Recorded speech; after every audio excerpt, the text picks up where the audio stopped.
അശോക സഞ്ജീവന്റെ ഒരു local video കിട്ടിയിട്ടുണ്ട്. നാട്ടിലുള്ള മസ്താനി മോഷണ കേസിൽ പ്രതി എല്ലാം പുറത്താക്കി രേണുസുതി. കേട്ടോ. ശരിക്കും 10 വർഷത്തിന് മുന്നേ ഉള്ള കഥ എങ്ങാണ്ടാണെന്നാ പറയുന്നത്. ആ ഒരു ചാറ്റ് നിങ്ങൾക്ക് കാണാൻ മനസ്സിലാക്കാൻ പറ്റും. അത് പറയുന്നുണ്ട്.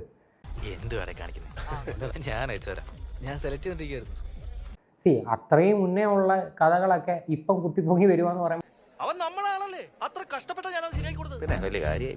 ഇപ്പൊ രേണുസുതിയെ പറ്റിയിട്ടാണ് ഇങ്ങനെ ആരെങ്കിലും കൊണ്ടുവന്നിട്ട് കഴിഞ്ഞാൽ നിങ്ങൾ ആരെങ്കിലും ഒക്കെ എന്ത് പറയും?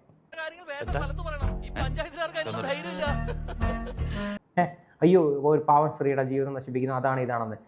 വേണ്ടെന്ന് പറഞ്ഞാൽ കേൾക്കില്ല. എന്ത് വേണ്ടത് വേണമെന്നേ, ഞങ്ങൾ എത്ര കാലമായിട്ട് കാത്തിരിക്കുന്നവര്. ഈ രേണുസുതിയെ പറ്റിയിട്ട് ഒരു അബോഷന്റെ കേസ് വന്ന സമയത്ത് ഞാൻ എൻ്റെ വീഡിയോയ്ക്കകത്ത് ആ ഒരു വോയിസ് പ്ലേ ചെയ്ത പോലും ഇല്ല. അപ്പൊ കുഴപ്പമൊന്നുമില്ലായിരുന്നു, പിന്നെന്താ സംഭവിച്ചെന്നറിയില്ല. അത് രേണുസുതിയുടെ പേഴ്സണൽ കാര്യമാണ്. അത് പുള്ളിക്കാരത്തി ആൻസർ പറയട്ടെ എന്നുള്ള രീതിയിലാണ് ഞാൻ പറഞ്ഞത്.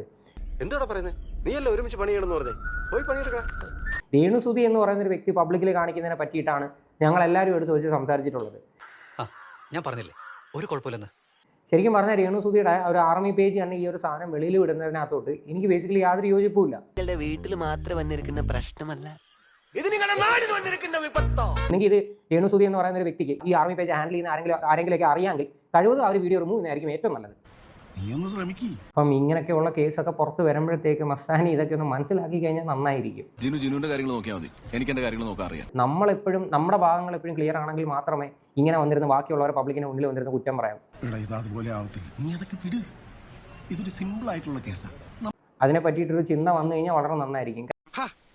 നീ വിഷമിക്കണ്ടെന്ന്, ഇനി സമയമുണ്ടല്ലോ.